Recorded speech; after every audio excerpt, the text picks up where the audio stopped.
8/18, 8/22/2024.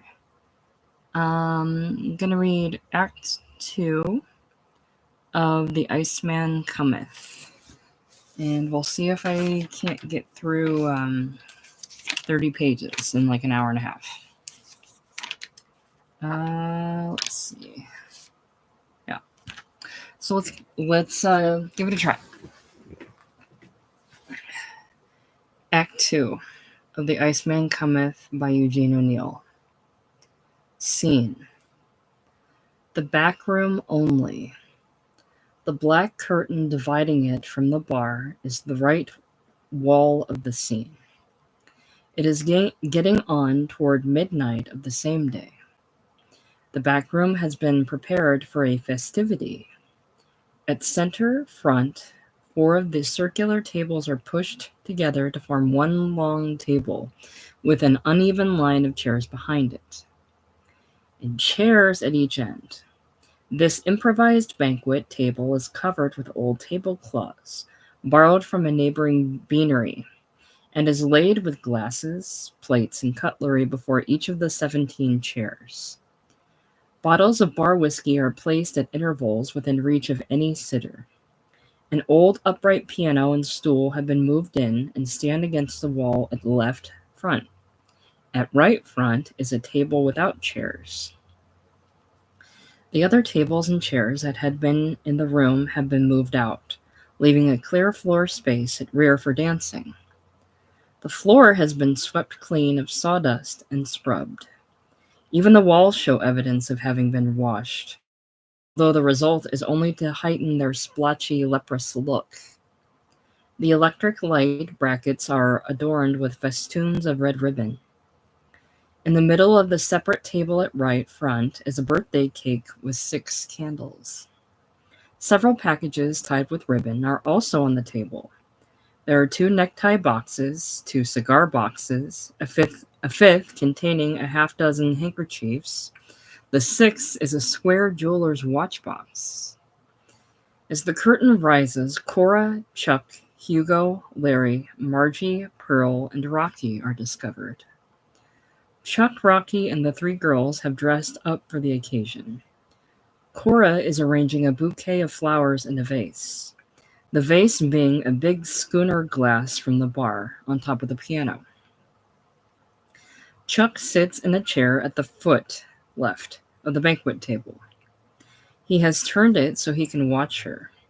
Near the middle of the row of chairs behind the table, Larry sits, facing front, a drink of whiskey before him. He is staring before him in frowning, disturbed meditation. Next to him on his left, Hugo is in his habitual position, passed out, arms on table, head on arms, a full whiskey glass by his head. By the separate table at right front, Margie and Pearl are arranging the cake and presents, and Rocky stands by them. All of them, with the exception of Chuck and Rocky, have had plenty to drink and show it, but no one except Hugo seems to be drunk. They are trying to act up in the spirit of the occasion, but there is something forced about their manner, an undercurrent of nervous irritation and preoccupation. Cora, standing back from the piano to regard the flower effect. "How's that, kid?" Chuck, grumpily. "What the hell do I know about flowers?" Cora. "Yeah, I can see they're pretty, can't you big dummy?" Chuck, mollifyingly. "Yeah, baby, sure. If you like 'em, they all right with me." Cora goes back to give the schooner of flowers a few more touches. Margie, admiring the cake. "Some cake, huh, Poyle? Look it, 6 candles, each for 10 years. Pearl. "When do we light the candles, Rocky?" Rocky, grumpily. "Ask that Bughouse Hickey. He's elected himself boss of this birthday racket. Just before Harry comes down, he says. Then Harry blows them out with one breath for luck." Hickey was going to have 60 candles, but I says, geez, if the old guy took that big a breath, he'd croak himself. Margie, challengingly. Well, anyways, it's some cake, ain't it? Rocky, without enthusiasm. Sure, it's all right by me, but what the hell is Harry going to do with a cake? If he ever ate a hunk, it'd croak him. Pearl, geez, you're a dope, ain't he, Margie? Margie, the dope is right. Rocky, stung. You broads better watch your stepper. Pearl, defiantly. Or what? Margie, yeah, or what? They glare at him truculently. Rocky, say, what the hell's got into yous? It'll be 12 o'clock and Harry's birthday before long. I ain't looking for no trouble. Pearl, ashamed. Aw, we ain't need her, Rocky. For the moment, the argument subsides. Cora, over her shoulder to Chuck, acidly. A guy what can't see flowers is pretty must be... A guy what can't see flowers is pretty must be some dumbbell. Chuck, yeah? Well, if I was as dumb as you, then mollifying. Jeez, you got your scrapping pants on, ain't ya? Grins good-naturedly. Hell, baby, what's eating ya? All I'm thinking is, flowers is that louse Hickey's stunt. We never had no flowers for Harry's birthday before. What the hell can Harry do with flowers? You don't know a cauliflower from a geranium. Rocky. Yeah, Chuck. It's like I'm telling these broads about the cake. That's Hickey's wrinkle, too. Bitterly.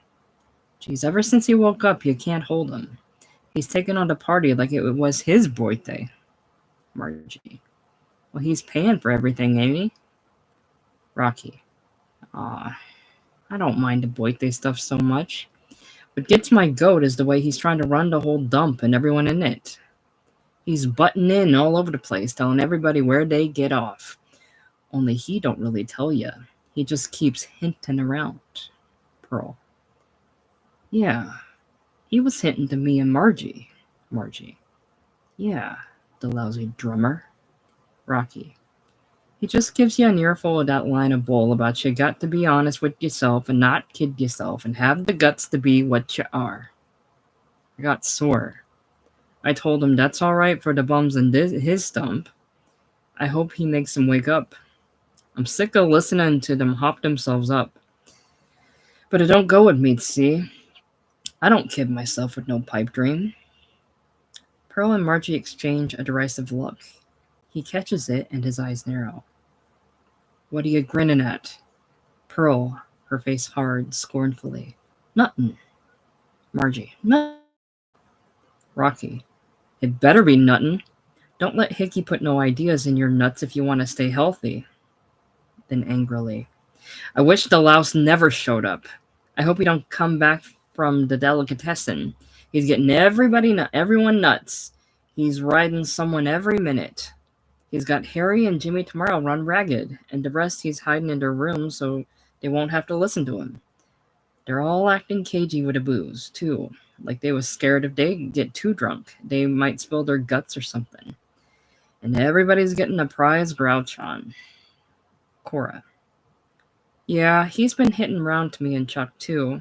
You'd think he suspected me and Chuck hadn't no real intention of getting married. You'd think he suspected Chuck wasn't going to lay off periodicals, or maybe even didn't want to. Chuck. He didn't say it right out, or I'd have socked him one. I told him I'm on the wagon for keeps, and Cora knows it. Cora.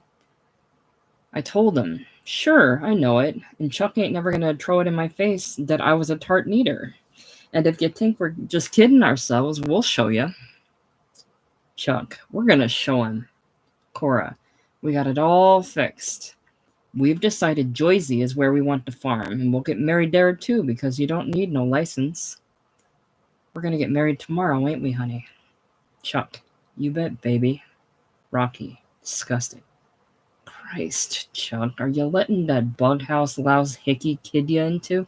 Cora turns on him angrily. Nobody's kidding him into it, nor me neither. And Hickey's right. If this big tramp's going to marry me, he ought to do it, and not just shoot off his old bazoo about it. Rocky, ignoring her. You can't be that dumb, Chuck. Cora, you keep out of this. And don't start beefing about crickets on the farm driving us nuts. You and your crickets. You'd think they was elephants. Margie, coming to Rocky's defense sneeringly. Don't notice that broad, Rocky. You heard her say tomorrow, didn't ya? It's the same old crap. Cora glares at her. Is that so? Pearl lines up with Margie sneeringly. Imagine Cora a bride. That's a hot one. Geez, Cora, if all these guys you've stayed with was side by side, you could walk on them from here to Texas. Cora starts moving toward her threateningly.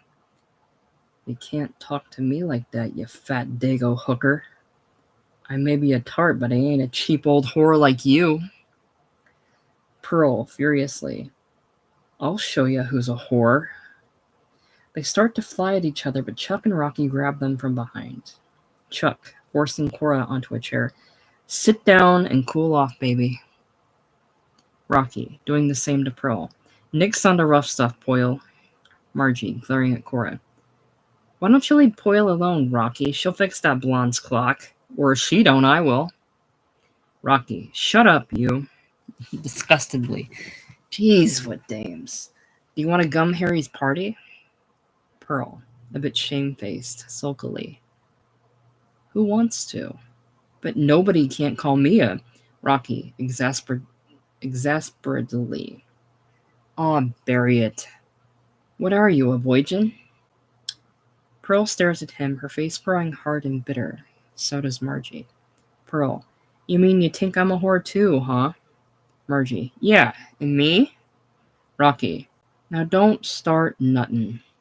Pearl, I suppose it'd tickle you if me and Margie did what that louse Hickey was hitting and come right out and admitted we was whores. Rocky, all right, what of it? It's the truth, ain't it? Cora, lining up with Pearl and Margie indignantly. Geez, Rocky, that's a fine hell of a thing to say to two goyles that's been as good to you as Poyle and Margie. Pearl, I didn't mean to call you that, Poyle. I was only mad. Pearl accepts the apology gratefully. Sure. I was mad too, Cora. No hard feelings. Rocky, relieved. There. That fixes everything, don't it? Pearl turns on him hard and bitter. All right, Rocky. We're whores. You know what that makes you, don't you? Rocky, angrily. Look out now. Margie. A lousy little pimp. That's what. Rocky. A loinya. He gives her a slap on the side of the face. Pearl. A dirty little Ginny pimp. That's what. Rocky gives her a slap too. And that'll loinya.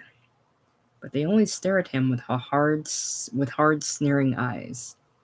Margie. He's proven it to us, Poyle. Pearl. Yeah. Hickey's convoided him.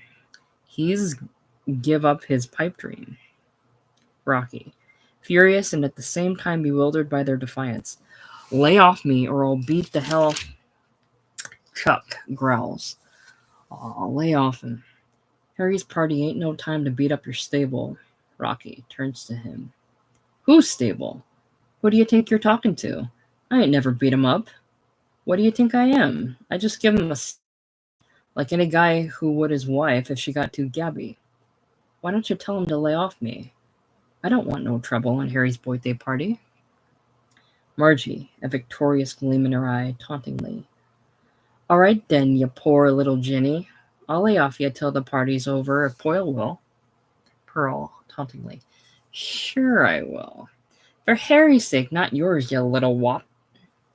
Rocky, stung. Say, listen, yous. Don't get no wrong idea. But an interruption comes from Larry, who bursts into a sardonic laugh. They all jump startledly and look at him with unanimous hostility. Rocky transfers his anger to him. Who the hell you laughing at, you half-dead old stew-bum? Cora, sneeringly. At himself. He ought to be. Geez, Hickey's sure got his number. Larry, ignoring them, turns to Hugo and shakes him by the shoulder in his comically intense, crazy whisper. Wake up, comrade. Here's the revolution starting on all sides of you, and you're sleeping through it. Begod, it's not to Bakunin's ghost you ought to pray in your dreams, but to the great nihilist Hickey. But to the great nihilist Hickey. He started a movement that'll blow up the world. Hugo blinks at him through his thick spectacles with guttural denunciation. You, Larry, renegade, traitor, I will have you shot. He giggles. Don't be a fool. Buy me a drink. He sees the drink in front of him and gulps it down. He begins to sing the Carmagnole in a guttural basso, pounding on the table with his glass. Dances la Carmagnole. Vive la son, dances la Carmagnole. Vive la son des canons. Rocky. Can that noise. Hugo ignores this to Larry in a low tone of hatred. That bourgeois vine Hickey. He laughs like a good fellow. He makes jokes. He makes hints to me, so I see what he dares to think. He thinks I am finished. It is too late, and so I do not wish the day come because it will not be my day. Oh, I see what he thinks. He thinks lies even voice. He stops abruptly with a guilty look, as if afraid he was letting something slip. Then, revengefully, I will have him hanged, the first one of all, on the first lamp-post. He changes his mood abruptly and peers around at Rocky and the others, giggling again. Why you so serious, little monkey faces? It's all a great joke, no? So we get drunk and we laugh like hell and then we die, and the pipe dream vanish. A bitter mocking contempt creeps into his tone. But be of good cheer, little stupid peoples. The days grow hot, O Babylon. Soon, little proletarians, we will have free picnic in the cool shade. We will eat hot dogs and drink free beer beneath the widow trees. Like hogs, yes, like beautiful little hogs. He stops startledly, as if confused and amused at what he has heard himself say. He mutters with hatred. That goddamned liar Hickey. It is he who makes me sneer. I want to sleep. He lets his head fall forward on his folded arms again and closes his eyes. Larry gives him a pitying look, then quickly drinks his drink. Cora, uneasily. Hickey ain't overlooking no bets, is he? He's even given Hugo to Wiggs. Larry. I warned you this morning he wasn't kidding. Margie, sneering. The old wise guy. Pearl. Yeah, still pretending he's the one exception like Hickey told him. He don't do no pipe dreaming. Oh no. Larry, sharply resentful. Then abruptly he is drunkenly good-natured, and you feel this drunken manner in an evasive exaggeration. All right, take it out on me if it makes you more content. Sure, I love every hair on your heads, my great big beautiful baby dolls, and there's nothing I wouldn't do for you. Pearl, stiffly. The old Irish bunk, huh? We ain't big, and we ain't your baby dolls. Suddenly she is mollified and smiles. But we admit we're beautiful, huh, Margie? Margie, smiling. Sure thing. But what would he do with beautiful dolls, even if he had the price, the old goat? She laughs teasingly, and pats Larry on the shoulder affectionately. Aw, you're all right, Larry. You're all right at that, Larry, if you are full of bull. Pearl. Sure, your ace is with us. We're novice, that's all. That lousy drummer. Why can't he be like he's always been? I never seen a guy change so. You pretend to be such a fox, Larry. What do you think happens to him? What do you think's happened to him? Larry. I don't know. With all his gab, I notice he's kept that to himself so far. Maybe he's saving the great revelation for Harry's party. Then irritably, to hell with him. No, let him mind his own business and I'll mind mine. Chuck. Yeah, that's what I say. Cora. Say, Larry, where's that young friend of yours disappeared to? Larry. I don't care where he is, except I wish it was 1,000 miles away. And as he sees they are surprised at his vehemence, he adds hastily, he's a pest. Rocky breaks in with his own preoccupation. I don't give a damn what happened to Hickey, but I know what's going to happen if he don't watch his step. I told him, I'll take a lot from you, Hickey, like everyone else in this dump, because you always been a grand guy. But there's things I don't take from you nor nobody, see? Remember that, or you'll wake up in a hospital. Or maybe worse, with your wife and the Iceman walking slow behind you. Cora. Aw, you shouldn't make that Iceman crack, Rocky. It's alright for him to kid about it, but I notice Hickey ain't pulled that old Iceman gag this time. Excitedly. Do you suppose that he did catch his wife cheating? I don't mean with no Iceman, but with some guy. Rocky. Aw, that's the bunk. He ain't pulled that gag or showed her photo around because he ain't drunk. And if he'd caught her cheating, he'd be drunk, wouldn't he? He'd have beat her up, and then gone on the wasted drunk he'd ever staged, like any other guy'd do. The girls nod, convinced by this reasoning. Chuck. Sure. Rocky's got the right dope, baby. He'd be paralyzed. While he is speaking, the Negro Joe comes in from the hallway. There is a noticeable change in him. He walks with a tough, truculent swagger, and his good-natured face is set in sullen suspicion. Joe. To Rocky defiantly. I stood telling people this dump is closed for tonight. All I's going to. Let Harry hire a doorman. Pay him wages if he wants one. Rocky. Scowling. Yeah? Harry's pretty damn good to you. Joe. Shamefaced. Sure he is. I don't mean that. Anyway, it's all right. I told Schwartz the cop we're closed for the party. He'll keep folks away. Aggressively again. I want a big drink, that's what. Chuck. Who's stopping you? You can have all you want on Hickey. Joe. He's taken a glass from the table and has his hand on a bottle when Hickey's name is mentioned. He draws his hand back as if he were going to refuse, then grabs it defiantly and pours a big drink. All right. I's earned all the drinks on him I could drink in a year for listening to his crazy bull. And here's hoping he gets the lockjaw. He drinks and pours out another. I drinks on him, but I don't drink with him. No, sir, never no more. Rocky. Aw, bull. Hickey's all right. What's he done to you?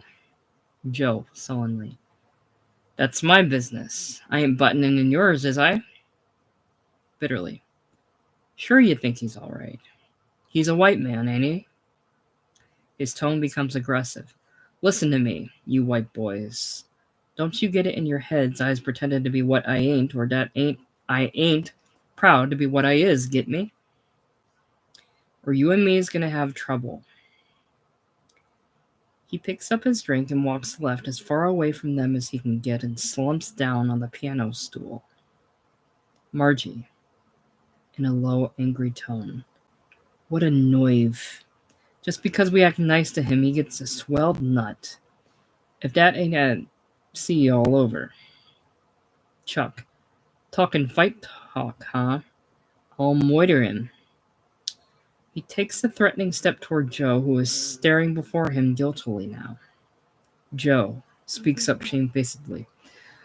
Listen, boys. I'm sorry. I didn't mean that. You've been good friends to me. I's nuts, I guess. That Hickey, he gets my head all mixed up with craziness. Their faces at once clear of resentment against him. Cora. Aw, that's all right, Joe. The boys wasn't taking you serious. Then to the others, forcing a laugh. Geez, what I'd say. Hickey ain't overlooking no bets. Even Joe. She pauses, then adds puzzledly. The funny thing is, you can't stay sore at the bum when he's around. When he forgets the bunkhouse preaching and quits telling you where you get off, he's the same old hickey. You can't help liking the louse. And you got to admit he's got the right dope, she adds hastily. I mean, on some of the bums here. Margie with a staring look at Rocky. Yeah, he's pointedly got one guy I know sized up right. Hop oil? Pearl. He pointedly has. Rocky. Cut it out, I told you. Larry. Staring before him, Bruce speaks more aloud to himself than to them. It's nothing to me what happened to him, but I have a feeling he's dying to tell us. Inside him. And yet, he's afraid. He's like that damned kid. It's strange the queer way he seemed to recognize him.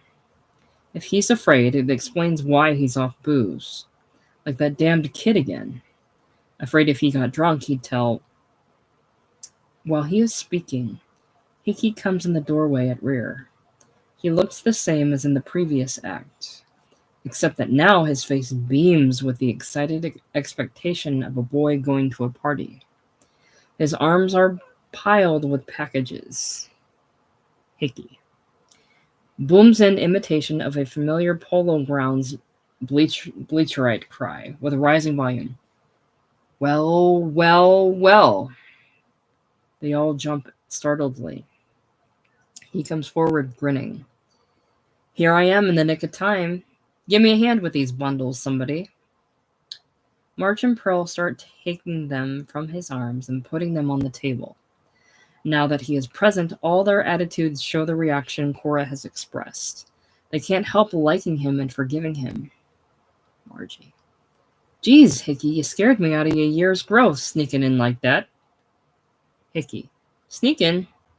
Why, me and the taxi man made enough noise getting my big surprise in the hall to wake the dead. You were all so busy drinking in words of wisdom from the old wise guy here, you couldn't hear anything else.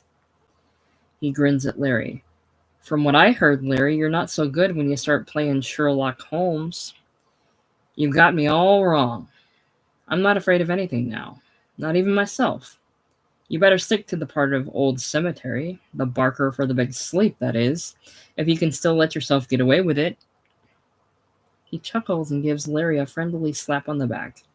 Larry gives him a bitter, angry look. Cora giggles. Old Cemetery. That's him, Hickey. We'll have to call him that. Hickey, watching Larry quizzically. Beginning to do a lot of puzzling about me, aren't you, Larry? But that won't help you. You've got to think of yourself. I couldn't give you my piece. You've got to find your own. All I can do is help you, and the rest of the gang by showing you the way to find it. He has said this with a simple, persuasive earnestness. He pauses, and for a second they stare at him with fascinated, resentful uneasiness. Rocky breaks the spell. Hire a church. Hickey, placatingly. All right, don't get sore, boys and girls. I guess that did sound too much like a lousy preacher. Let's forget it and get busy on the party. They look relieved. Chuck. Is those bundles grub, Hickey? You bought enough already to feed an army. Hickey, with boyish excitement again. Can't be too much. I want this to be the biggest birthday Harry's ever had. You and Rocky go in the hall and get the big surprise. My arms are busted lugging it. They catch his excitement. Chuck and Rocky go out, grinning expectantly. The three girls gather around Hickey, full of thrilled curiosity. Pearl. Geez, you got us all head up. What is it, Hickey? Hickey. Wait and see. I got it as a treat for the three of you more than anyone. I thought to myself, I'll bet this is what will please those whores more than anything. They wince as if he had slapped them, but before they have a chance to be angry, he goes on affectionately. I said to myself, I don't care how much it costs. They're worth it. They're the best little scouts in the world, and they've been damned kind to me when I was down and out. Nothing is too good for them. Earnestly. I mean every word of that too, and then some. Then, as if he noticed the expression on their faces for the first time, "What's the matter? You look sore." "What?" Then he chuckles. "Oh, I see. But you know how I feel about that. You know I didn't say it to offend you, so don't be silly now." Margie lets out a tense breath. "All right, Hickey, let it slide." Hickey, jubilantly, as Chuck and Rocky enter, carrying a big wicker basket. "Look! There it comes! Unveil it, boys." They pull off a covering burlap bag. The basket is piled with quarts of champagne. Pearl, with childish excitement, "It's champagne! Jeez, Hickey, if you ain't a sport." She gives him a hug, forgetting all animosity, as do the other girls. Margie, "I never been soused on champagne. Let's get stinko, Poyle." Pearl, "You betcha my life, the bot of us." A holiday spirit of gay festivity has seized them all. Even Joe Mott is standing up to look at the wine with an admiring grin, and Hugo raises his head to blink at it. Joe, "You sure is hitting the high spots, Hickey," boastfully. "Man, when I runs my gambling house, I drinks that old bubbly water in steins." Guiltily, and gives Hickey a look of defiance. "I was going to drink it that way again too, soon's I make my stake. And that ain't no pipe dream neither." He sits down where he was, his back turned to them. Rocky, "What'll we drink it out of, Hickey? There ain't no wine glasses." Hickey, enthusiastically, "Joe has the right idea. Schooners. That's the spirit for Harry's birthday." Rocky and Chuck carry the basket of wine into the bar. The three girls go back and stand around the entrance to the bar, chatting excitedly among themselves and to Chuck and Rocky in the bar. Hugo, with his silly giggle, "We will drink wine beneath the willow trees." Hickey grins at him. "That's the spirit, brother. And let the lousy slaves drink vinegar." Hugo blinks at him startledly, then looks away. Hugo mutters, "Goddamned liar." He puts his head back on his arms and closes his eyes. But this time, his habitual pass-out has the quality of hiding. Larry gives Hugo a pitying glance in a low tone of anger. "Leave Hugo be. He rotted 10 years in prison for his faith. He's earned his dream. Have you no decency or pity?" Hickey, quizzically, "Hello? What's this? I thought you were in the grandstand." Then, with a simple earnestness, taking a chair by Larry and putting a hand on his shoulder. "Listen, Larry, you're getting me all wrong. Hell, you ought to know me better. I've always been the best-natured slob in the world. Of course I have pity. But now I've seen the light. It isn't my old kind of pity, the kind yours is. It isn't the kind that lets itself off easy by encouraging some poor guy to go on kidding himself with a lie. The kind that leaves the poor slob worse off because it makes him feel guiltier than ever. The kind that makes his lying hopes nag at him and reproach him until he's a rotten skunk in his own eyes. I know all about that kind of pity. I've had a bellyful of it in my time, and it's all wrong." With a salesman persuasiveness. "No, sir. The kind of pity I feel now is after final results that will really save the poor guy and make him contented with what he is and quit battling himself and find peace for the rest of his life. Oh, I know how you resent the way I have to show you up to yourself. I don't blame you. I know from my own experience it's bitter medicine. Facing yourself in the mirror with the old false whiskers off. But you forget that once you're cured, you'll be grateful to me when all at once you find you're able to admit without feeling ashamed that all the grandstand philosopher bunk and the waiting for the big sleep stuff is a pipe dream. You'll say to yourself, I'm just an old man who is scared of life, but even more scared of dying. So I'm keeping drunk and hanging on to life at any price. And what of it? Then you'll know what real peace means, Larry. Because you won't be scared of either life or death anymore. You simply won't give a damn, any more than I do. Larry has been staring into his eyes with a fascinated, wondering dread. Begod, if I'm not beginning to think you've gone mad with a rush of anger. You're a liar. Hickey, injuredly. Now listen, that's no way to talk to an old pal who's trying to help you. Hell, if you really wanted to die, you'd just take a hop off your fire escape, wouldn't you? And if you really were in the grandstand, you wouldn't be pitying everyone. Oh, I know the truth is tough at first. It was for me. All I ask is for you to suspend judgment and give it a chance. I'll absolutely guarantee. Hell, Larry, I'm no fool. Do you suppose I deliberately set out to get under everyone's skin and put myself in Dutch with all my old pals, if I wasn't certain from my own experience that it means contentment in the end for all of you? Larry again is staring at him fascinatedly. Hickey grins. As for my being bughouse, you can't crawl out of it that way. Hell, I'm too damned sane. I can size up guys and turn them inside out better than I ever could. Even when they're strangers like that parrot kid. He's licked, Larry. I think there is only one possible way out you can help him to take. That is, if you have the right kind of pity for him. Larry, uneasily. What do you mean? Attempting indifference. I'm not advising him, except to leave me out of his troubles. He's nothing to me. Hickey shakes his head. You'll find he won't agree to that. He'll keep after you until he makes you help him, because he has to be punished so he can forgive himself. He's lost all his guts. He can't manage it alone, and you're the only one he can turn to. Larry, for the love of God, mind your own business, with forced scorn. A lot you know about him. He's hardly spoken to you. Hickey. No, that's right. But I do know a lot about him just the same.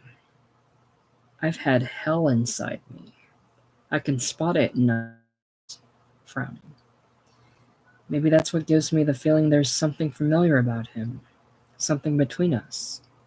He shakes his head. No, it's more than that. I can't figure it. Tell me about him. For instance, I don't imagine he's married, is he? Larry. No. Hickey. Hasn't he been mixed up with some woman?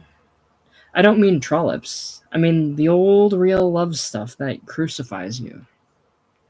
Larry, with a calculating, relieved look at him, encouraging him along this line. Maybe you're right. I wouldn't be surprised. Hickey grins at him quizzically.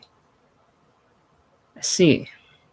You think I'm on the wrong track, and you're glad I am, because then I won't suspect whatever he did about the great cause.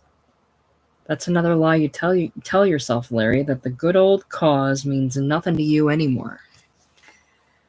Larry's about to burst out in denial, but Hickey goes on. But you're all wrong about Parrot. That isn't what's got him stopped. It's what's behind that. And it's a woman. I recognize the symptoms. Larry, sneeringly. And you're the boy who's never wrong. Don't be a damned fool. His trouble is he was brought up a devout believer in the movement, and now he's lost his faith. It's a shock. But he's young, and he'll soon find another dream just as good. He adds sardonically. Or as bad. Hickey. All right. I'll let it go at that, Larry. He's nothing to me, except I'm glad he's here because he'll help make you wake up to yourself. I don't even like the guy, or the feeling there's anything between us. But you'll find I'm right just the same when you get to the final showdown with him. Larry. There will be no showdown. I don't give a tinker's damn. Hickey. Sticking to the old grandstand, eh? Well, I knew you'd be the toughest to convince of all the gang, Larry. And along with Harry and Jimmy tomorrow, you're the one I want most to help. He puts an arm around Larry's shoulder and gives him an affectionate hug. I've always liked you a lot, you old bastard. He gets up and his manner changes to his bustling party excitement, glancing at his watch. Well, not much time before 12. Let's get busy, boys and girls. He looks over the table at where the cake is. Cake all set. Good. And my presents, and yours, girls, and Chuck's, and Rocky's. Fine. Harry'll certainly be touched by your thought of him. He goes back to the girls. You go in the bar, Pearl and Margie, and get the grub ready so it can be brought right in. There will be some drinking and toast first, of course. My idea is to use the wine for that, so get it all set. I'll go upstairs now and root everyone out. Harry the last. I'll come back with him. Somebody light the candles on the cake when you hear us coming, and you start playing Harry's favorite tune, Cora. Hustle now, everybody. We want this to come off in style. He bustles into the hall. Margie and Pearl disappear in the bar. Cora goes to the piano. Joe gets off the stool sullenly to let her sit down. Cora, I got to practice. I ain't laid my mitts on a box in God knows when. With the soft pedal down, she begins gropingly to pick out the Sunshine of Paradise Alley. Is that right, Joe? I've forgotten that has-been tune. She picks out a few more notes. Come on, Joe, hum the tune so I can follow. Joe begins to hum and sing in a low voice and correct her. He forgets his sullenness and becomes his old self again. Larry suddenly gives a laugh in his comically intense, crazy tone. Begod, it's a second feast of Belshazzar, with Hickey to do the writing on the wall. Cora, shut up, old cemetery. Always beefin'. Willie comes in from the hall. He is in a pitiable state, his face pasty, haggard with sleeplessness and nerves, his eyes sick and haunted. He is sober. Cora greets him over her shoulder kiddingly. If it ain't Prince Willie, then kindly, gee, kid, you look sick. Get a couple of shots in ya. Willie, tensely. No thanks, not now. I'm tapering off. He sits down weakly on Larry's right. Cora, astonished. What do you know? He means it. Willie, leaning toward Larry confidentially, in a low, shaken voice. It's been hell up in that damned room, Larry. The things I've imagined. He shudders. I thought I'd go crazy. With pathetic, boastful pride. But I've got it beat now. By tomorrow morning, I'll be on the wagon. I'll get back my clothes the first thing. Hickey's loaning me the money. I'm going to do what I've always said. Go to the DA's office. He was a good friend of my old man's. He was only an assistant then. He was in on the graft, but my old man never squealed on him. So he certainly owes it to me to give me a chance. And he knows that I really was a brilliant law student, self-reassuringly. Oh, I know I can make good now. I'm getting off the booze forever.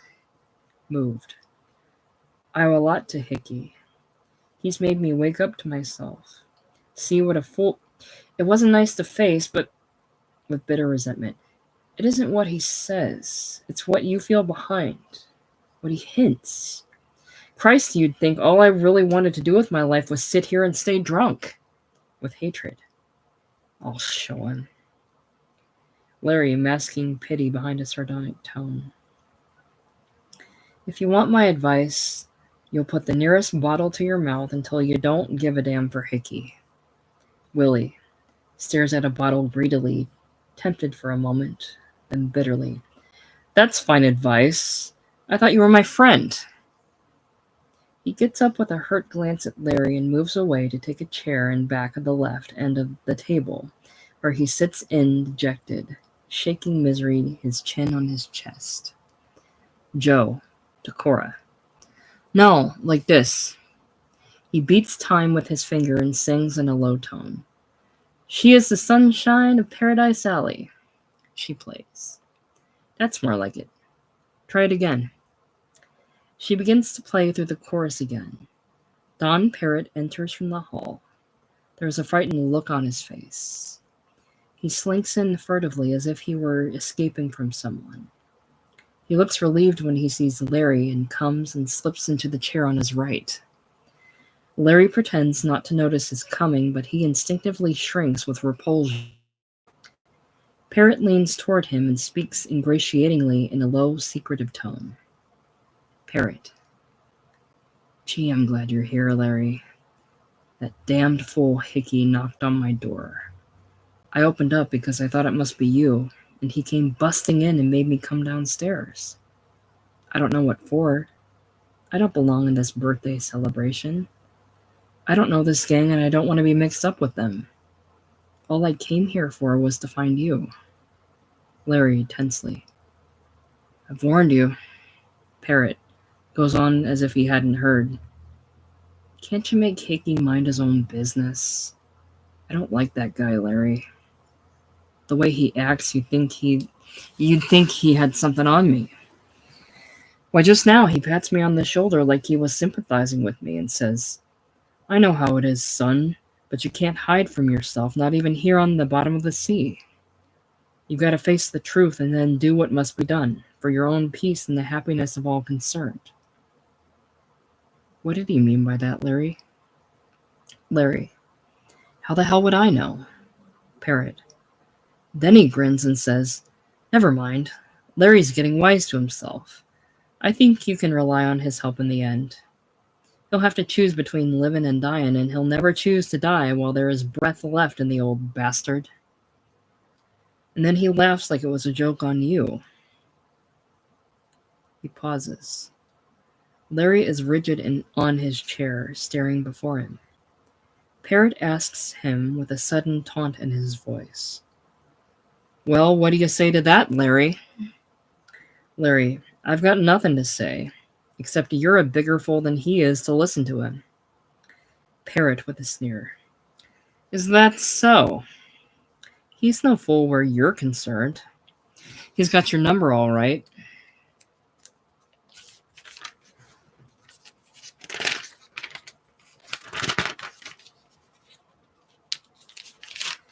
Larry's face tightens, but he keeps silent.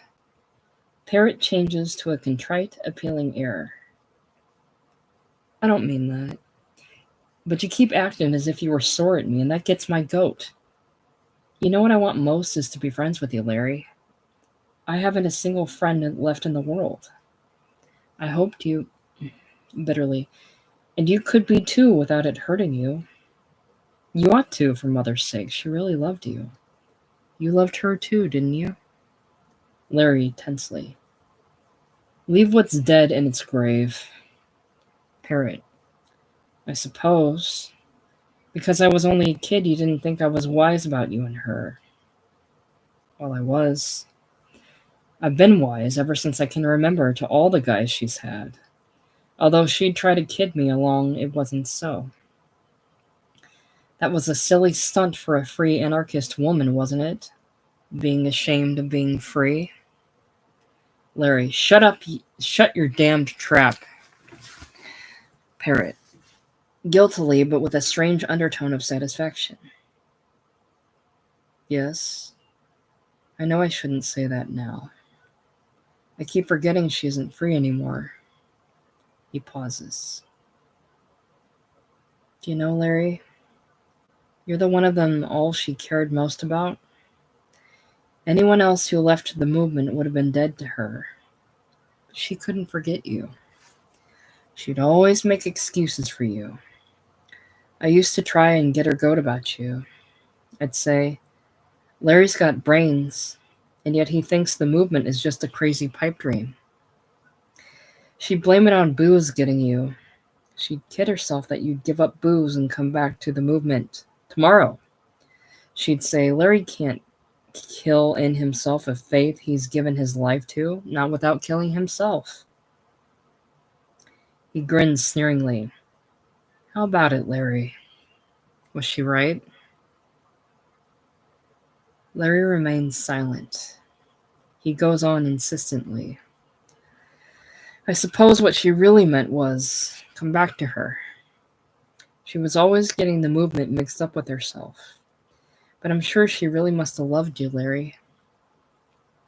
As much as she could love anyone besides herself. But she wasn't faithful to you. Even at that, was she? That's why you finally walked out on her, isn't it? I remember that last fight you had with her. I was listening. I was on your side, even if she was my mother, because I liked you so much. You'd been so good to me, like a father. I remember her putting on her high and mighty free woman stuff, saying you were still a slave to bourgeois morality and jealousy, and you thought a woman you loved was a piece of private property you owned. I remember that you got mad and you told her, I don't like living with a whore if that's what you mean. Larry bursts out. You lie. I never called her that. Parrot goes on as if Larry hadn't spoken. I think that's why she still respects you. Because it was you who left her. You were the only one to beat her to it. She got sick of the others before they did of her. I don't think she ever cared much about them anyway. She just had to keep on having lovers to prove to herself how free she was. He pauses, then with a bitter repulsion. It made home a lousy place. I felt like you did about it. I get the feeling it was like living in a whorehouse, only worse, because she didn't have to make her living. Larry, you bastard! She's your mother. Have you no shame? Parrot, bitterly. No! She brought me up to believe that family respect stuff is all bourgeois, property-owning crap. Why should I be ashamed? Larry, making a move to get up. I've had enough. Parrot catches his arm pleadingly. No, don't leave me, please. I promise I won't mention her again. Larry sinks back in his chair. I only did it to make you understand better. I know this isn't the place to... Why didn't you come up to my room like I asked you? I kept waiting. We could talk everything over there. Larry, there's nothing to talk over. Parrot, I'll talk to you. Or I'll talk to Hickey. He won't let me alone. I feel he knows anyway. And I know he'd understand all right, in his way. But I hate his guts. I don't want anything to do with him. I'm scared of him, honest. There's something not human behind his damned grinning and kidding. Larry starts. Ah, you feel that too? Parrot, pleadingly. But I can't go on like this. I've got to decide what I've got to do. I've got to tell you, Larry. Larry starts up. I won't listen. Parrot again holds him by the arm. All right, I won't. Don't go. Larry lets himself be pulled down on his chair. Parrot examines his face and becomes insultingly scornful. Who do you think you're kidding? I know damned well you've guessed. Larry, I've guessed nothing. Parrot, but I want you to guess now. I'm glad you have. I know now since Hickey's been after me that I meant you to guess right from the start. That's why I came to you.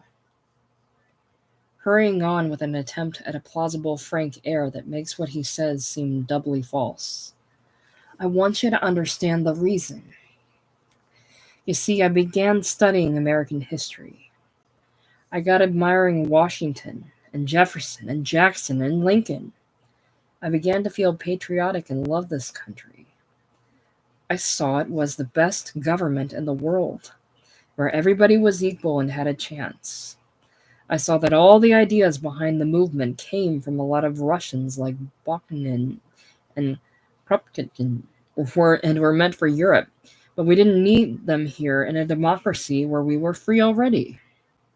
I didn't want this country to be destroyed for a damned foreign pipe dream. After all, I'm from old American pioneer stock. I began to feel I was a traitor for helping a lot of cranks and bums and free women plot to overthrow our government. And then I saw it was my duty to my country. Larry, nauseated, turns on him. You stinking rotten liar. Do you think you can fool me with such hypocrites can't?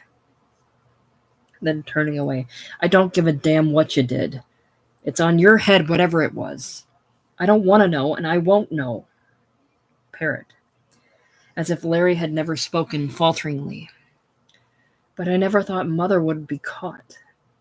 Please believe that, Larry. You know I never would have. Larry, his face haggard, drawing a deep breath and closing his eyes as if he were trying to hammer something into his own brain. All I know is I'm sick of life. I'm through. I've forgotten myself. I'm drowned and contented on the bottom of a bottle. Honor or dishonor, faith or treachery are nothing to me but the opposites of the same stupidity which is ruler and king of life. And in the end they rot into dust in the same grave. All things are the same meaningless joke to me, for they grin at me from the one skull of death. So go away. You're wasting breath. I've forgotten your mother. Parrot jeers angrily. The old philosopher, eh? He spits and contemptuously, you lousy old faker. Larry, so distracted he pleads weakly. For the love of God, leave me in peace the little time that's left to me. Parrot. Don't pull that pitiful old man junk on me. You old bastard, you'll never die as long as there's a free drink of whiskey left. Larry, stung furiously. Look out how you try to taunt me back into life, I warn ya. I might remember the thing they called justice there and the punishment for. He checks himself with an effort, then with a real indifference that comes from exhaustion. I'm old and tired. To hell with you. You're as mad as Hickey and as big a liar. I'd never let myself believe a word you told me. Parrot, threateningly. The hell you won't. Wait till Hickey gets through with you. Pearl and Margie come in from the bar. At the sight of them, Parrot instantly subsides and becomes self-conscious and defensive, scowling at them and then quickly looking away. Margie eyes him jeeringly. Why, hello, tightwad kid. Come to join the party? Gee, don't he act bashful, Poyle? Pearl. Yeah, especially with his dough. Parrot slinks to a chair at the left end of the table, pretending he hasn't heard them. Suddenly, there is a noise of angry, cursing voices and a scuffle from the hall. Pearl yells, Hey, Rocky, fight in the hall. Rocky and Chuck run from behind the bar curtain and rush into the hall. Rocky's voice is heard in irritated astonishment. What the hell? And then the scuffle stops and Rocky appears holding Captain Lewis by the arm, followed by Chuck with a similar hold on General Wetjohn. Although these two have been drinking, they are both sober for them. Their faces are sullenly angry, their clothes disarranged from their tussle. Rocky, leading Lewis forward, astonished, amused, and irritated. Can you beat it? I've heard yous two call each other every name you could think of, but I never seen ya. Indignantly. A swell time to stage your first bout on Harry's birthday party. What started the scrap? Lewis, forcing a casual tone. Nothing, old chap. Our business, you know. That bloody ass Hickey made some insinuation about me, and the boorish boar had the impertinence to agree with him. Wetjohn. That's a lie. Hickey made joke about me, and this limey said yes, it was true. Rocky. Well, sit down to both of you and cut out the rough stuff. He and Chuck dumped them down in adjoining chairs toward the left end of the table, Or like two sulky boys, they turn their backs on each other as far as possible in chairs which both face front. Margie laughs. Jeez, look at the two bums, like a couple of kids. Kiss and make up, for God's sakes. Rocky. Yeah, Harry's party begins in a minute, and we don't want no soreheads around. Lewis stiffly. Very well. In deference to the occasion, I apologize, General Wetjoen, provided that you do also. Wetjoen sulkily. I apologize, Captain Lewis, because Harry is my good friend. Rocky. Ah, hell, if you can't do better than that. Mosher and McGloin enter together from the hall. Both have been drinking, but are not drunk. Pearl. Here's the Star Boarders. They advance, their heads together, so interested in a discussion they are oblivious to everyone. McGloin. Ed, it's serious this time. That bastard Hickey has got Harry on his hip. As he talks, Margie, Pearl, Rocky, and Chuck prick up their ears and gather round Cora at the piano. Cora at the piano keeps running through the tune with soft pedal and singing the chorus half under her breath, with Joe still correcting her mistakes. At the table, Larry, Parrot, Willie, Wetjoen, and Lewis sit motionless, staring in front of them. Hugo seems asleep in his habitual position. And you know it isn't going to do us no good if he gets them to take that walk tomorrow. Mosher, you're damned right. Harry'll mose around the ward, dropping in on everyone who knew him when. Indignantly. And they'll all give him a phony glad hand and a ton of good advice about what a sucker he is to stand for us. McGloin. He's sure to call on Bessie's relations to do a little crying over dear Bessie. And you know what that bitch and all her family thought of me? Mosher, with a flash of his usual humor, rebukingly. Remember, Lieutenant, you are speaking of my sister. Dear Bessie wasn't a bitch. She was a goddamned bitch. But if you think my loving relatives will have time to discuss you, you don't know them. They'll be too busy telling Harry what a drunken crook I am and saying he ought to have put me in Sing Sing. McGloin dejectedly. Yes. Once Bessie's relations get their hooks in him, it'll be as tough for us as if she wasn't gone. Mosher dejectedly. Yes. Harry has always been weak and easily influenced, and now he's getting old. He'll be an easy mark for those grafters. Then, with forced reassurance. Oh, hell, Mac. We're saps to worry. We've heard Harry pull that bluff about taking a walk every birthday he's had for 20 years. McGloin, doubtfully. But Hickey wasn't sicking him on those times. Just the opposite. He was asking Harry what he wanted to go out for when there was plenty of whiskey here.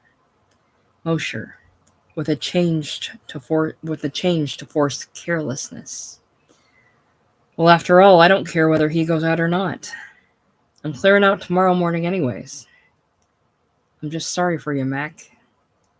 McGloin, resentfully. You needn't be then. Ain't I going myself? I was only feeling sorry for you. Mosher. Yes, my mind is made up. Hickey may be a lousy, interfering pest. Now he's gone teetotal on us. But there's a lot of truth in some of his bull. Hanging around here getting plastered with you, Mac, is pleasant, I won't deny. But the old booze gets you in the end, if you keep lapping it up. It's time I quit for a while. With forced enthusiasm.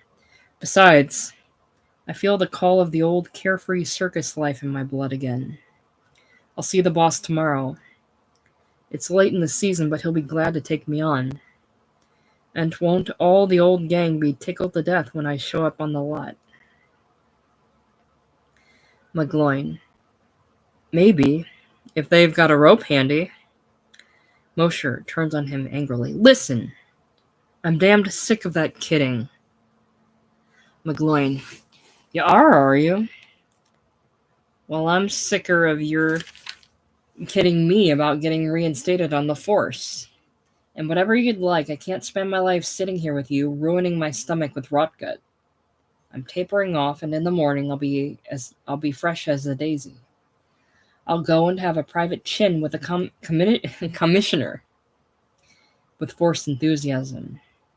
Man alive, from what the boys tell me, there's sugar galore these days, and I'll soon be riding around in the big red automobile. Mosher, derisively beckoning in an imaginary Chinese. Here one long hop. Put fresh peanut oil in the lamp and cook the lieutenant another dozen pills. It's his gout up night. McGloin, stung, pulls back a fist threateningly. One more crack like that and I'll... Mosher putting up his fist. Yes, just start. Chuck and Rocky jump between them. Rocky, hey, are you guys nuts? Geez, it's Harry's birthday party. They both look guilty. Sit down and behave. Mosher, grumpily. All right, only tell him to lay off me. He lets Rocky push him in a chair at the right end of the table rear. McGloin, grumpily. Tell him to lay off me. He lets Chuck push him into the chair on Mosher's left. At this moment, Hickey bursts in from the hall, bustling and excited. Hickey. Everything all set? Fine. He glances at his watch. Half a minute to go. Harry's starting down with Jimmy. I had a hard time getting them to move. They'd rather stay hiding up there, kidding each other along. He chuckles. Harry don't even want to remember it's his birthday now. He hears a noise from the stairs. Here they come. Urgently. Light the candles. Get ready to play, Cora. Stand up, everybody. Get that wine ready, Chuck and Rocky. Margie and Pearl light the candles on the cake. Cora gets her hands set over the piano keys, watching over her shoulder. Rocky and Chuck go in the bar. Everybody at the table stands up mechanically. Hugo is the last, suddenly coming to and scrambling to his feet. Harry, Hope, and Jimmy tomorrow appear in the hall outside the door. Hickey looks up from his watch. On the dot. It's 12s. Like a cheerleader. Come on now, everybody, with a happy birthday, Harry. With his voice leading, they all shout, Happy birthday, Harry, in a spiritless chorus. Hickey signals to Cora, who starts playing and singing in a whiskey soprano. She's the sunshine of Paradise Alley. Hope and Jimmy stand in the doorway. Both have been drinking heavily. In Hope, the effect is apparent only in a bristling, touchy, pugnacious attitude. It is entirely different from the usual irascible beefing he delights in, and which no one takes seriously. Now he really has a chip on his shoulder.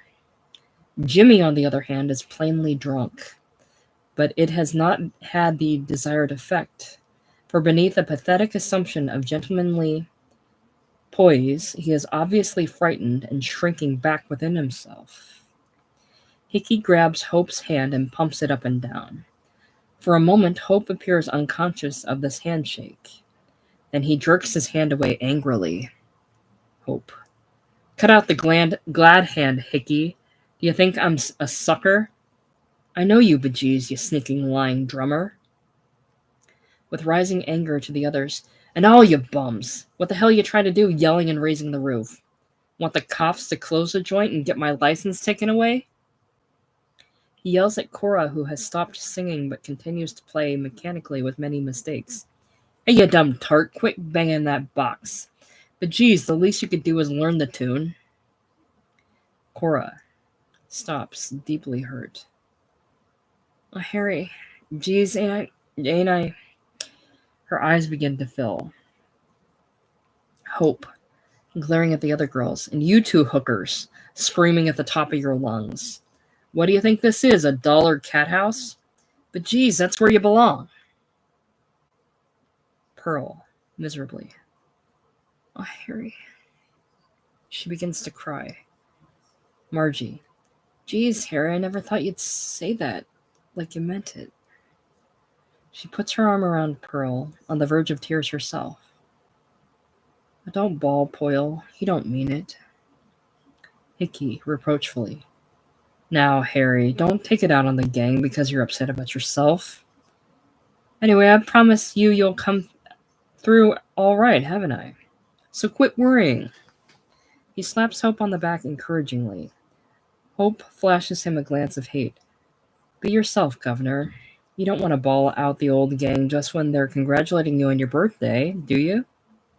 Hell, that's no way. Hope, looking guiltily and shamefaced now, forcing an unconvincing attempt at his natural tone.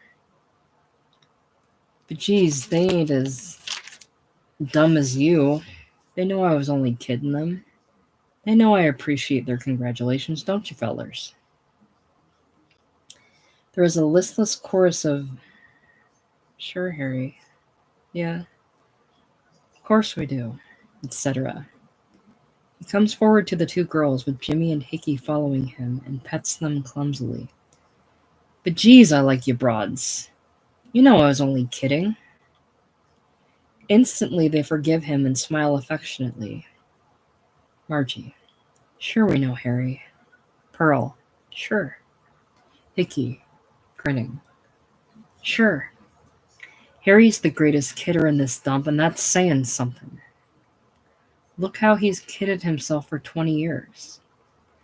As Hope gives him a bitter, angry glance, he digs him in the ribs with his elbow playfully. Unless I'm wrong, Governor, and I'm betting I'm not. We'll soon know, eh? Tomorrow morning. No, by God, it's this morning now. Jimmy with a dazed dread. This morning. Hickey. Yes, it's today at last, Jimmy. He pats him on the back. Don't be so scared. I promised I'll help you. Jimmy, trying to hide his dread behind an offended, drunken dignity. I don't understand you. Kindly remember I'm fully capable of settling my own affairs. Hickey, earnestly. Well, isn't that exactly what I want you to do? Settle with yourself once and for all. He speaks in his ear in confidential warning. Only watch out on the booze, Jimmy. You know, not too much from now on. You've had a lot already. And you don't want to let yourself duck out of it by being too drunk to move. Not this time. Jimmy gives him a guilty-stricken look and turns away and slumps into the chair on Mosher's right. Hope, to Margie, still guiltily. But geez, Margie, you know I didn't mean it. It's that lousy drummer riding me that's got my goat. Margie. I know. She puts on a protecting arm around Hope and turns to him to face the table with the cake and presents. Come on. You ain't noticed your cake yet. Ain't it grand? Hope, trying to brighten up. Say, that's pretty. You never had a cake since Bessie. 6 candles. Each for 10 years, eh? But geez, that's thoughtful of you. Pearl. It was Hickey got it. Hope. His tone forced. Well, it was thoughtful of him. He means well, I guess. His eyes fixed on the cake harden angrily. To hell with this cake. He starts to turn away. Pearl grabs his arm. Pearl. Wait, Harry. You ain't seen the presents from Margie and me and Cora and Chuck and Rocky. And there's a watch all engraved with your name and the date from Hickey. Hope. To hell with it. But geez, he can keep it. This time he does turn away. Pearl. Geez, he ain't even gonna look at our presents. Margie, bitterly. This is all wrong. We gotta put some life in this party or I'll go nuts. Hey, Cora, what's the matter with that box? Can't you play for Harry? You don't have to stop just because he kidded ya. Hope. Rouses himself with forced heartiness. Yes, come on, Cora. You was playing it fine. Cora begins to play half-heartedly.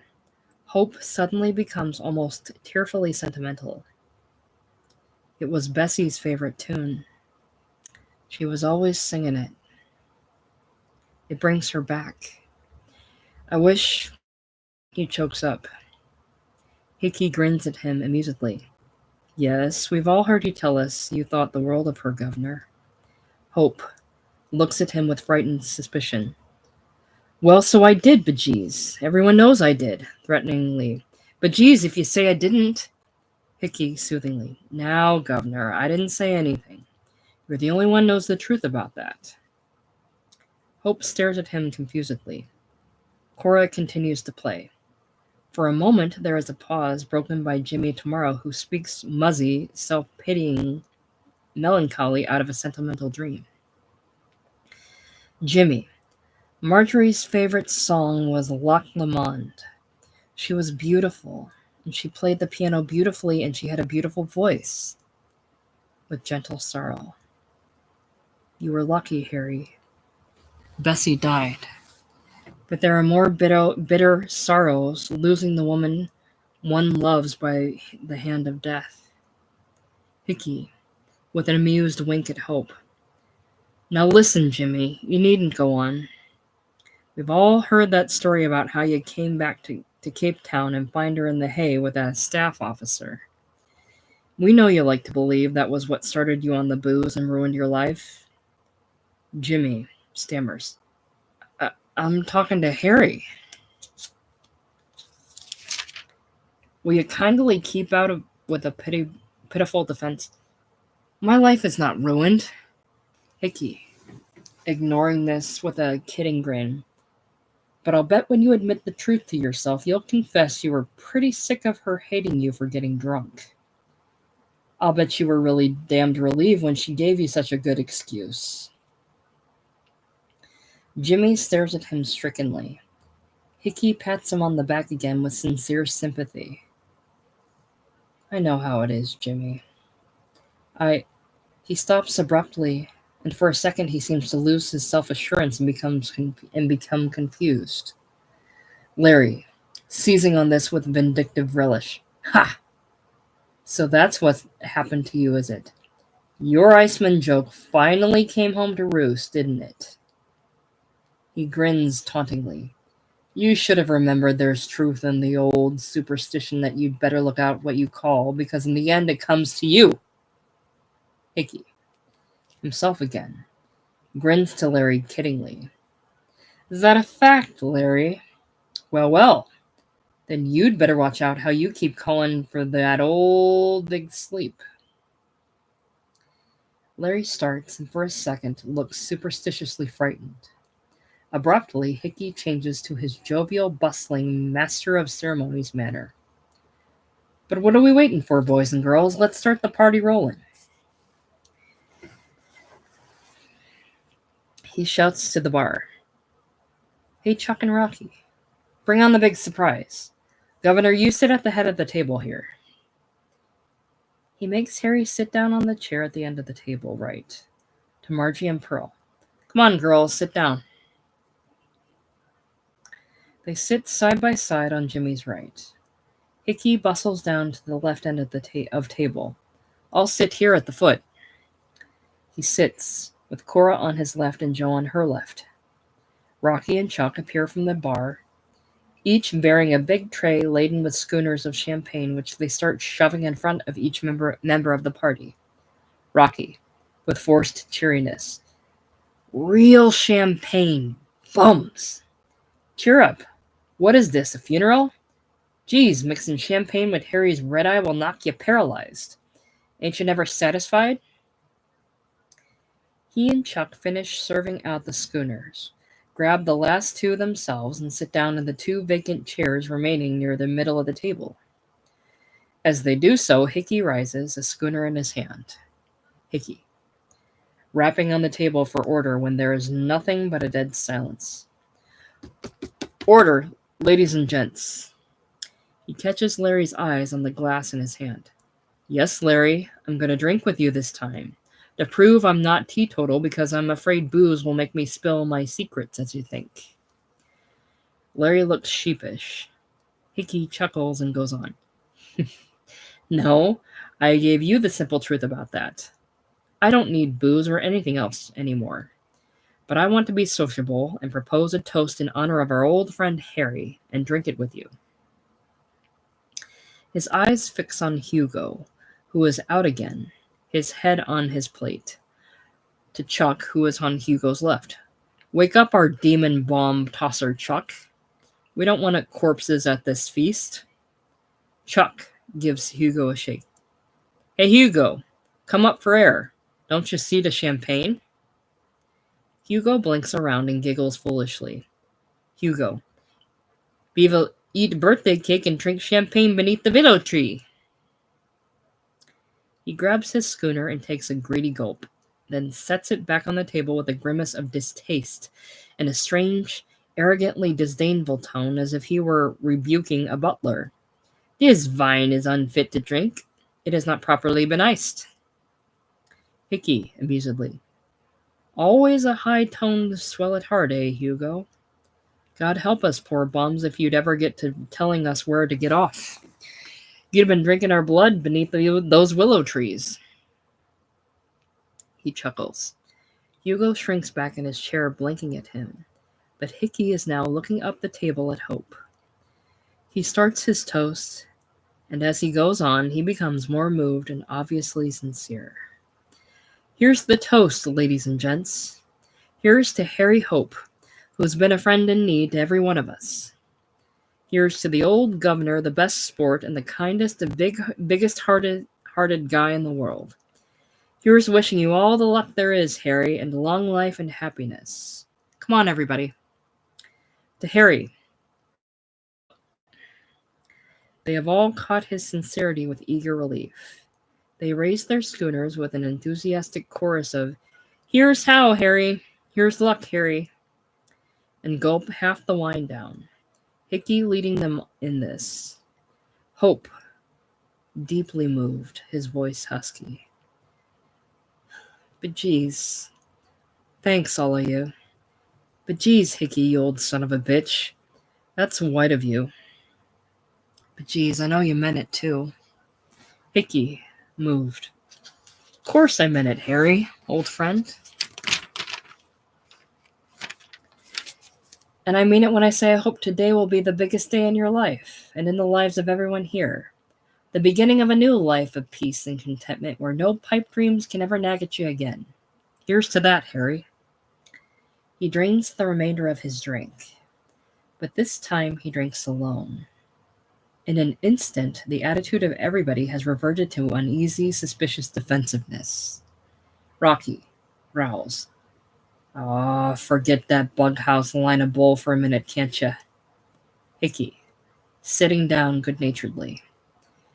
You're right, Rocky. I'm talking too much. It's Harry we want to hear from. Come on, Harry. He pounds his schooner on the table. Speech, speech. They try to recapture their momentary enthusiasm, wrap their schooners on the table, call speech, but there is a hollow ring to it. There is a hollow ring in it. Hope gets to his feet reluctantly with a forced smile, a smoldering resentment beginning to show in his manner. Hope, lamely. But geez, I'm no good at speeches. All I can say is thanks to everybody again for remembering me on my birthday. Bitterness coming out. Only, don't think because I'm 60 I'll be a bigger damned fool easy mark than ever. No bejeez. Like Hickey says, it's going to be a new day. This dump has got to be run like other dumps, so I can make some money and not just split even. People has got to pay what bums and crooks. People has got to pay what they owe me. I'm not running a damned orphan asylum for bums and crooks. Not a goddamned hooker shanty either. Nor an old men's home for lousy anarchist tramps that ought to be in jail. I'm sick of being played for a sucker. They stare at him with stunned, bewildered hurt. He goes on in a sort of furious desperation, as if he hated himself for every word he said, and yet couldn't stop. And don't think you're kidding me right now, either. I know damned well you're giving me the laugh behind my back, thinking to yourselves, the old lying pipe-dreaming faker. We've heard his bull about taking a walk around the ward for years. He'll never make it. He's yellow. He ain't got the guts. He's scared he'll find out. He glares around at them, almost with hatred. But I'll show you, bejeez. He glares at Hickey. I'll show you too, you son of a bitch of a frying pan peddling bastard. Hickey, heartily encouraging. That's the stuff, Harry. Of course you'll try to show me. That's what I want you to do. Harry glances at him with helpless dread, and drops his eyes and looks furtively around the table. All at once he becomes miserably contrite. Hope, his voice catching. Listen, all of you. But geez, forgive me, I lost my temper. I ain't feeling well. I got a hell of a grouch on. But geez, you know you're always welcome here as the flowers in May. They look at him with eager forgiveness. Rocky is the first one who can voice it. Rocky. Aw, sure, boss. You're always aces with us, see? Hickey rises to his feet again. He addresses them now with the simple, convincing sincerity of one making a confession of which he is genuinely ashamed. Listen, everybody. I know you are sick of my gabbing, but I think this is the spot where I owe it to you to do a little explaining and apologize for some of the rough stuff I've had to pull on you.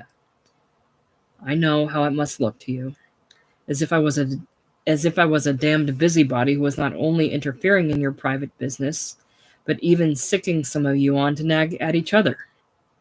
Well, I have to admit that's true, and I'm damned sorry about it. But it simply had to be done. You must believe that. You know old Hickey. I was never one to start trouble, but this time I had to, for your own good. I had to make you help me with each other. I saw I couldn't do that. I guess I couldn't do what I was after alone. Not in the time at my disposal. I knew when I came here I wouldn't be able to stay with you long. I'm slated to leave on a trip. I saw I'd have to hustle and use every means I could. With a joking boastfulness. Why, if I had enough time, I'd get a lot of sport out of selling my line of salvation to each of you all by my lonesome. Like it was fun in the old days, when I traveled house to house to convince some dame who was sicking the dog on me her house wouldn't be properly furnished unless she bought another wash boiler. And I could do it with you all right. I know every one of you inside and out by heart. I may have been drunk when I've been here before, but old Hickey could never be so drunk he didn't have to see through people. I mean, everyone except himself. And finally, he had to see through himself too. He pauses. They stare at him, bitter, uneasy, fascinated. His manner changes to deep earnestness. But here's the point to get. I swear I'd never act like I have if I wasn't absolutely sure it will be worth it to you in the end, after you're rid of the damned guilt that makes you lie to yourselves you're something you're not, and the remorse that nags at you and makes you hide behind lousy pipe dreams about tomorrow. You'll be in a today where there is no yesterday or tomorrow to worry you. You won't give a damn what you are anymore. I wouldn't say this unless I knew, brothers and sisters. This piece is real. It's a fact. I know, because I've got it. Here now, right in front of you. You see the difference in me. You remember how I used to be. Even when I had 2 quarts of rotgut under my belt and joked and sang Sweet Adeline. I still felt like a guilty skunk. But you can all see that I don't give a damn about anything now. And I promise you, by the time this day is over, I'll have every one of you feeling the same way. He pauses. They stare at him fascinatedly. He adds with a grin. I guess that'll be about all from me, boys and girls, for the present. So let's get on with the party. He starts to sit down. Larry, sharply. Wait! Insistently with a sneer. I think it would help us poor pipe-dreaming sinners along with the sawdust trail to salvation if you told us now what it was happened to you that converted you to this great peace you found. More and more with a deliberate provocative taunting. I noticed you didn't deny it when I asked you about the Iceman. Did this great revelation of the evil habit of dreaming about tomorrow come to you after you found your wife was sick of you? While he is speaking, the faces of the gang have lighted up vindictively, as if all at once they saw a chance to revenge themselves. As he finishes, a chorus of sneering taunts begins, punctuated by nasty, jeering laughter. Hope. But geez, you've hit it, Larry. I've noticed he hasn't shown her picture around this time. Mosher. He hasn't got it. The Iceman took it away from him. Margie. Geez, look at him. Who could blame her? Pearl. She must be hard up to fall for an Iceman. Cora. Imagine a sap like him advising me and Chuck to get married. Chuck. Yeah, he done so good with it. Jimmy. At least I can say Marjorie chose an officer and a gentleman. Lewis. Come to look at you, Hickey, old chap, you've sprouted horns like a bloody antelope. Wet Joan. Bigger, by God, like a water buffalo's. Willie. Sings to his sailor lad tune. Come up, she cried, my Iceman lad, and you and I'll agree. They all join in a jeering chorus, rapping with knuckles or glasses on the table at the indicated spot in the lyric. And I'll show you the prettiest that you ever did see. A roar of derisive, dirty laughter.